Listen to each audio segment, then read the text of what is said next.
మా కౌళ్ళు అంట ఈ సంవత్సరం కౌళ్ళు ఇవ్వకుండానంట మాది బీడు చేస్తాడంట. మా కౌళ్ళు ఇవ్వకుండా మా ఫ్లాట్లు బాగు చేసి అతను ఇస్తాడంట మాకు. అసలు మొత్తం చేత మాట్లాడించడం, పెద్దిరెడ్డి చేత మాట్లాడించడం, పేరు నేను నాన్న చేత ఎంత గుడ్డి మాత్రం మా బిడ్డల భవిష్యత్తు కావాలండి. మాదైపోయిందండి. మా బిడ్డల భవిష్యత్తు కోసం మేము బాధపడుతున్నాం. మేము కావాలని ఇచ్చాము. మాకు జగన్బాబు అని కాదు, చంద్రబాబు నాయుడు అని కాదు. ఇది డెవలప్ అవుతుంది. ఇక్కడ ఉద్యోగాలు వస్తాయి, పిల్లలకి చదువు పిల్లలకి ఇతర దేశాలు వెళ్ళకుండా ఇక్కడే చేసుకుంటారు, ఇక్కడే పరిశ్రమలు వస్తాయని మేము బాధపడి మేము ఇవాళ ఇన్ని రకాలుగా మాట్లాడుతున్నాడు. ఆయన మాట్లాడు, జగన్ మాట్లాడకుండా వాళ్ళ చేత మాట్లాడిస్తున్నాడండి. మాకంటే పొలాలు ఇచ్చిన ప్లాట్లు అంట ఆయన అంట మా కౌలు తీసుకొని బాగు చేసి ఇస్తాడంట. ఆయన బాగు చేసి ఇచ్చాడండి మా ప్లాట్లకి. మేమేం అవ్వాలి? 3 బట్టలు పండి మేమేం అవ్వాలండి? ఎంత బాధపడుతున్నామో, ఎంత ఏడుతున్నామో, అన్నం తింటున్నామో తింటలేదో ఎవరికి తెలుస్తుంది.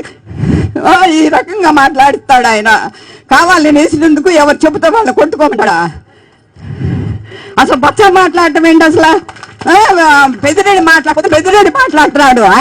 ఆయన వ్యవసాయాలు ఆయనకి లేవు, ఆయన వ్యాపారాలు ఆయనకి లేవు. 10 వ్యాపారాలు చేస్తున్నారు. ఎవరు చేయకుండా ఉన్నాడు? పేరు నేను ఇష్టం వచ్చినట్టు మాట్లాడుతున్నాడు. ఇది శ్మశానం అంట. ఏ శ్మశానం అయ్యింది ఇక్కడ? పంటలు పండే భూములు ఇచ్చి మేము ఈ రకంగా బాధపడాలా? దేనికి?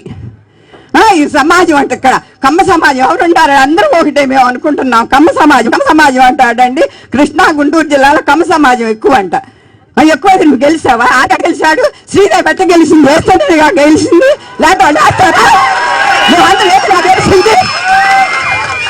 ఎందుకు ఇంత మాటలు మాట్లాడటం? దేనికి ఇన్ని డైలాగులు మాట్లాడటం? కాదంట. అసెంబ్లీ సమావేశాలు ఎవరు కావాలి? మాకు కావాలా అసెంబ్లీ సమావేశాలు? సంవత్సరానికి ఎన్ని రోజులు దొరుకుతాయి? మీరు అక్కడ ప్లాట్లు కొనుక్కొని విజయసాయి రెడ్డి వీళ్ళందరూ కొనుక్కొని మీరు ఈ రకంగా నాటకాలు కంపెనీ వస్తేనే కంపెనీలో తెలంగాణకి పంపిస్తారా మీరు? తెలంగాణ కేటీఆర్ మాట్లాడుతున్నారు. వాళ్ళు ఏం లేదు, వాళ్ళు స్వాధీనం చేసుకుంటానికి చేస్తున్నారు. మాకు కేసీఆర్ వీళ్ళందరూ కూడా కేటీఆర్ కానీ వీళ్ళందరూ వాళ్ళ మాటలు విని ఈ రకంగా చేస్తున్నాడు. రాష్ట్రం అంటే సరి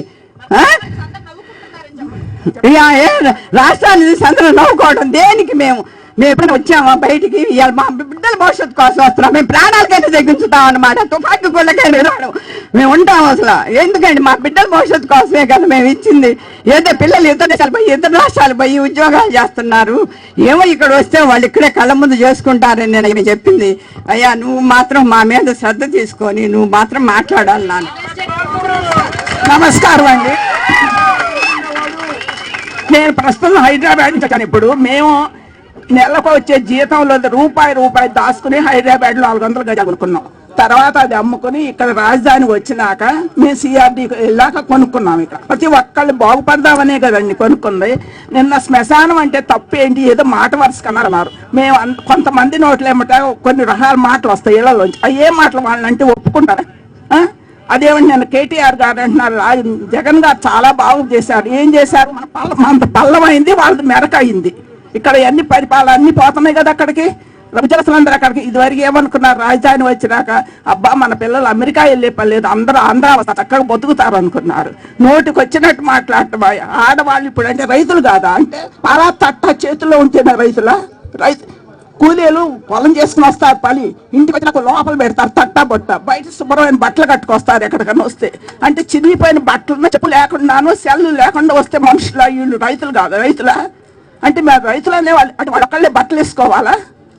ఎందుకండి ఇంత గుండాయిజం? ఇప్పుడు నేను దీంట్లో వచ్చా ట్రైన్లో వస్తుంటే ఒక అతను ఒకళ్ళు అన్నారు మీ ఆంధ్ర వాళ్ళంతా బుద్ధి తక్కువ ఎవరు లేరు, నోటి పెట్టే వాళ్ళని వదిలిపెట్టి కొట్టే వాళ్ళకి ఓటేశారన్నారు. ఇదేమంటున్నారండి? 2-3 నన్ను పట్టుకుని అంటే కట్టాపట్టని చేతికి వేసుకోవచ్చు కదా. నిజంగానండి 2-3 నార్త్ ఇండియన్స్ అడిగారు మమ్మల్ని, నిజంగా మీ ఆంధ్ర వాళ్ళ బుద్ధి లేదన్నారండి. నేను ఒక్క 2 మాటలు హిందీలో మాట్లాడతాను. మోదీ గారు కూడా వినేటట్టు. मोदी जी आप पानी मिट्टी ला के हम लोगों के कितना परेशान किया, आप लोगों सुन रहे ना सुन रहे? क्यों ये जगन का मदद दे के आपने इतना जिता दिया उनको? केटीआर ने भी इतना बात कर रहे हैं हम लोगों को, अपने सब लोगों हमको मारने वाले का बात वजह सब लोगों मरने से एक ही जगह में जाएगा। आप लोग सुन रहे या ना सुन रहे? आप सबका प्रणाम कर रहे हम लोग पैर छोड़कर, हमारा बात सुन लीजिए। क्या जगन का मदद देने से जगन चंद्रबाबू जी ये बात किया, इधर 10,000 एकड़ है, ये बेचने से पूरा राजधानी ये पैसा बाहर से लाके जरूरत नहीं है, ये आंध्र अच्छा हो जाएगा बोला। लेकिन ये लोगों 10,000 एकड़ बेचने के लिए सोच रहे, इधर बेच कर बजट में भी खरीद कर ये सब लोगों को उधर भी परेशान करने के लिए सोच रहे। आप सुन रहे ना सुन रहे, हम सब लोग का बात सुन लीजिए।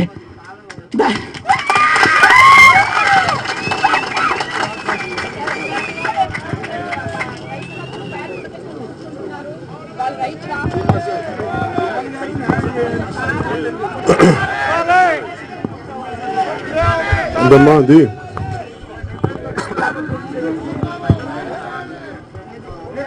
మీరు రైతులు డ్రెస్ కోడ్ ఇవన్నీ ఆవేదన నేను అర్థం చేసుకోగలను. నేను మీకు మాటిస్తున్నాను, ఈ రోజున మీకు న్యాయం జరిగే వరకు జనసేన అండగా ఉంటుంది. మేము పోరాటానికి జనసేన సంపూర్ణమైన మద్దతు కట్టిస్తాం.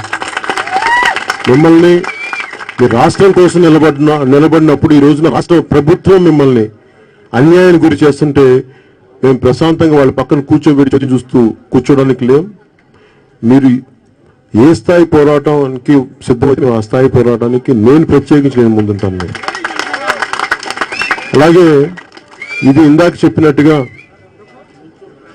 పెద్దలు చెప్పినట్టుగా ఇది నిజంగా మనం ఇది కులాలకి ప్రాంతాలకి మతాలకి అతీతంగా జరుగుతున్న పోరాటం. ఇది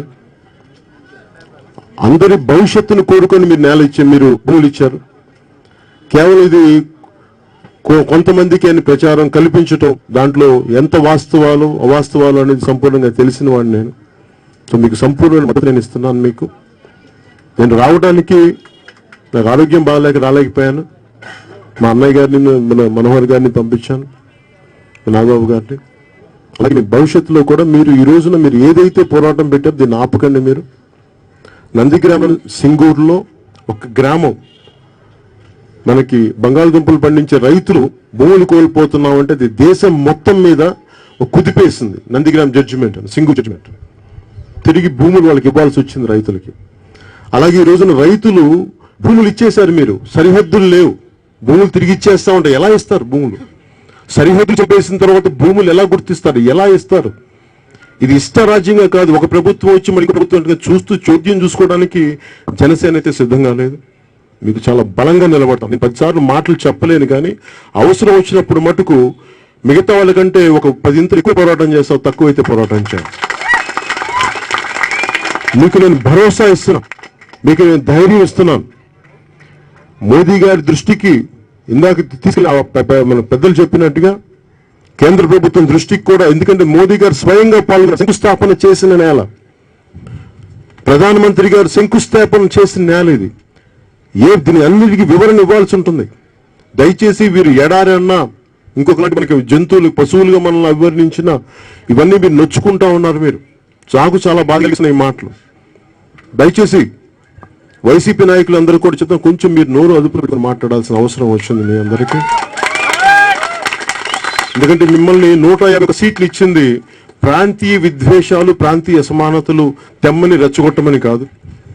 ఎందుకంటే ప్రతి చోట కూడా ఏ మూల నుంచి మొత్తం ప్రతి మూల నుంచి మనకి నాయకులు వచ్చినప్పుడు వాళ్ళు మాట్లాడింది ఒకటి, మేము అమరావతి రైతులకి అండగా ఉంటాం. మేము రాయలసీమ నుంచి వచ్చిన వాళ్ళు చెప్పారు, మనకి ఉత్తరాంధ్ర నుంచి వచ్చిన వాళ్ళు చెప్పారు, అన్ని ప్రాంతాల నుంచి వచ్చిన వాళ్ళు ఒకటే మాట చెప్పింది, అమరావతి రైతులు కన్నీరు మీద ఏది కూడా రాష్ట్రం భవిష్యత్తు ముందుకెళ్ళదు. మీరు కన్నీరు పెడితే తల్లి మీకు రాష్ట్రం అగమ్య గోచ భవిష్యత్తు అగమ్య గోచరం తప్ప మీ కన్నీళ్ళ మీద అయితే ఏదైతే మంచి జరగదు ఈ రాష్ట్రానికి. మీరు శుభాశిస్సులు పలికితేనే రాష్ట్ర భవిష్యత్తు బాగుంటుంది.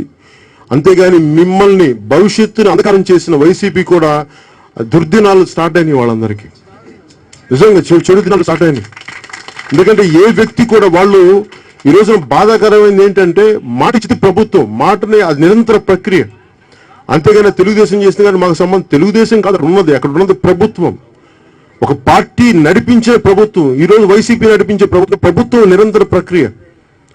ప్రభుత్వం మాట మార్చడానికి లేదు. అమరావతి బాండ్ క్రియేట్ చేశారు, అలాగే దీని నుంచి ప్రత్యేకంగా చట్టం చేశారు.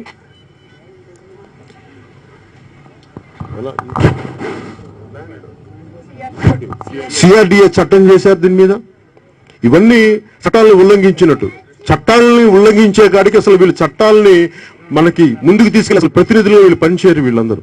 అందుకని మేము భరోసా ఇస్తాం, ధైర్యంగా ఉండండి. ఇది మీరు ఏ స్థాయిలో వీళ్ళు ముందుకి మిమ్మల్ని మీ మీద పోలీస్ శాఖ కూడా నేను ఒకటే చెప్పాను, పోలీసు ఉన్నతాధికారులు కూడా ఎప్పుడు రోడ్ల మీదకి రాని ఆడపడుచులు కానీ పెద్దలు కానీ అందరూ రోడ్ల మీదకి వచ్చి వాళ్ళు మీరు మీద కేసులు పెడితే మటుకు వాళ్ళు అడుగుతుంది, మీకు నిరసన చెప్పే బలమైన హక్కు ఉంది, మీకు ప్రాథమిక హక్కు ఇది.